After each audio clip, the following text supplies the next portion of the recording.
As dawn breaks, the day of the final decision is upon us.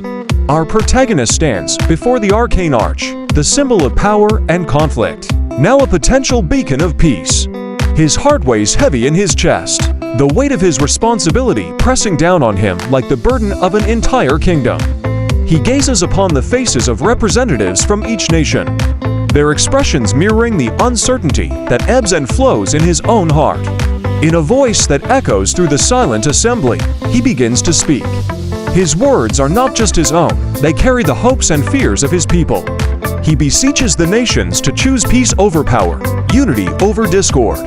He speaks of the Arcane Arch not as a weapon to be wielded by one, but as a tool for prosperity that could benefit all. His words, like a river, flow steadily, urging the nations to see beyond their individual desires and to consider the greater good. The air is thick with anticipation as he finishes his speech. The nations, once divided by fear and suspicion, now stand united in their decision. One by one, they cast their votes.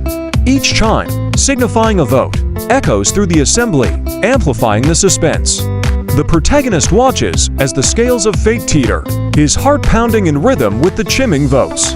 As the sun dips below the horizon, painting the sky with hues of twilight, the protagonist waits. The decision that will shape the future of the realm and determine the fate of his people hangs in the balance. He can only hope that his words have swayed the nations towards peace. As the last vote chimes, the scene fades out, leaving the audience in suspense, waiting for the final decision that will determine the fate of the kingdoms. But in the back of his mind, he knows that the echoes of this relentless pursuit have cast a long shadow over the kingdoms, the cost of war echoing through the years. The Arcane Arch, an epitome of magic and mystery, continues to be a beacon, a symbol of both the greatness and the tragedy that the relentless pursuit of power can bring. This relentless pursuit has cast a shadow over the kingdoms, the cost of war echoing through the years.